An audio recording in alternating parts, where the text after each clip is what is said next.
Waxa uu ahaa qoraal taabtay qof walba dareenkiisa gaarka ah. Waxa uu xambaarsanaa murugo iyo ur ku taallo. Qalbiga ayaa looga wada duceeyey mar qura in xanuunka haya uu Alla ka dulqaado. Fariintiisu waxay ahayd dardaaran. Waa fanaankii weynaa Iidle Cabdulaahi Iidle Yare oo ku xanuunsanaya mid ka mid ah isbitaalada ku yaala magaalada Nairobi ee dalka Kenya. Fadlan inta aan warbixintan gudaha u galin, waxaan kaa codsanayaa inaad YouTube-kan subscribe saarto, gambaleelka furato, si ay kugu soo dhacaan xogaha xasaasiga ah aan halkan ku soo gudbinno. Sidoo kale, follow soo dheh page-keena Facebook. Mahadsanid. Magaalada Nairobi ee caasimadda dalka Kenya waxaa ku xanuunsanaya fanaanka Soomaaliyeed Iidle Cabdulaahi Iidle Yare. Dhowr saac ka hor waxa uu bartiisa Facebook ummadda Soomaaliyeed kula wadaagay qoraal dareen xambaarsanaa, isla markaana ay ka muuqdaan sawirro uu markaasi uu kula jiro labadiisa wiil iyo gabadhiisa. Waxaana uu ciwaan uga dhigay Allah ayaan idinkaga tagay ilmahayga. In ka badan 35,000 oo qof ayaa aragti ka dhibatay dareenkaasi. Dadkii ka hadlay ayaan soo qaadan doonaa qaar ka mid ah. Walaal Allah ku caafiyo, dembi dhaafna Allah kaaga dhiga xanuunka ku hayo. Caafimaad taam ah Allah ku siiyo.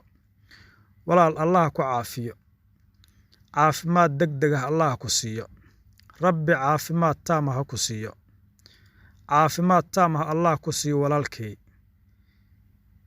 Intaasi waxay ahaayeen qayb ka mid ah 35,000 oo qof oo aragti ka dhibatay qoraalkaasi dareenka xambaarsanaa ee uu bartiisa Facebook ku daawacay fanaanka Soomaaliyeed Iidle Cabdulaahi Iidle Yare oo muddooyinkanba ku xanuunsanaya mid ka mid ah isbitaalada ku yaala gudaha magaalada Nairobi ee dalka Kenya.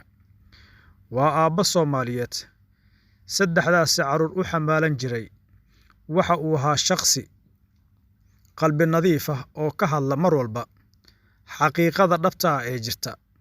Waana shakhsi aan hadalka la gamban. Waa fanaan Soomaaliyeed. Qof walba oo Soomaaliyeed duco ayuu markaas uga baahan yahay.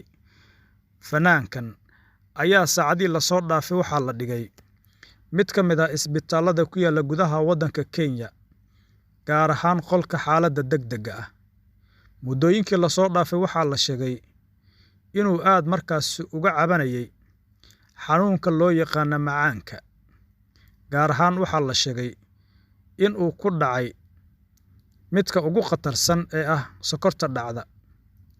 Fanaankan Soomaaliyeed ayaa sidoo kale bartiisa Facebook soonkii bulshada Soomaaliyeed waxa uu kula wadaagay fariin uu kaga hadlayay inuusan soomin, sababtana uu markaasi u sheegay bulshada Soomaaliyeed oo ah inuusan wax yar markaasi joogi karin cunno la'aan, maadaama xanuun zaa'id ah uu qabanayo, isla markaana uusan awoodin in uu soomo.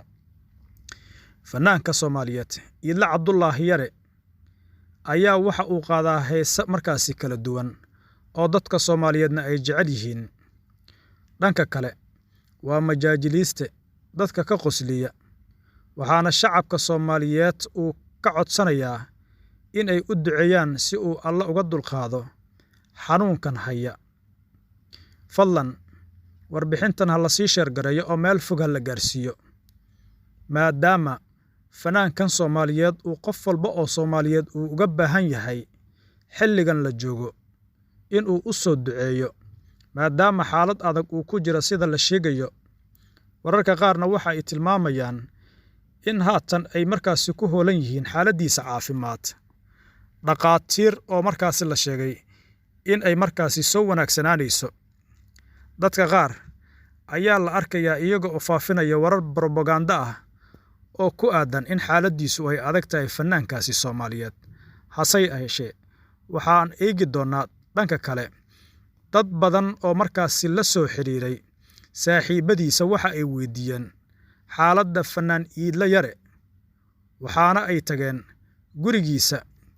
Xilliga ay tagayeen ma joogin carruurta ayay la kulmeen waxaana ay u sheegeen inuu aaday dhakhtar saakaydii hore isla markaana aysan ka warhaynin meesha uu haatan ku sugan yahay. teelkiisa oo la wacay waxaa la sheegayaa inuu dansan yahay. dhakhaatiirta ayaa sidoo kale la sheegay inay ku hoolan yihiin, waxaana saaxiibadiis ay u kala carareen mid ka mid ah isbitaallada ku yaalla gudaha waddanka Kenya, inkastoo weli aan laga helin wax akhbaar ah oo ku aadan xaaladdiisa caafimaad fanaankan. dad badan oo Soomaaliyeed oo kumanaan kun ah ayaa ka falceliyey qoraalka uu soo dhigay Iidlayare oo dareenka qof walba oo markaasi Soomaaliyeed uu taabanayay. muddooyinkii la soo dhaafay, bulshada Soomaaliyeed ayuu taako ula wadaagayay xaaladdiisa caafimaad, balse shacabka Soomaaliyeed ayaa si aad ah uga argagaxay qoraalkan oo u muuqda mid dardaaran ah oo fanaankan bartiisa Facebook uu ummadda Soomaaliyeed kula wadaagay.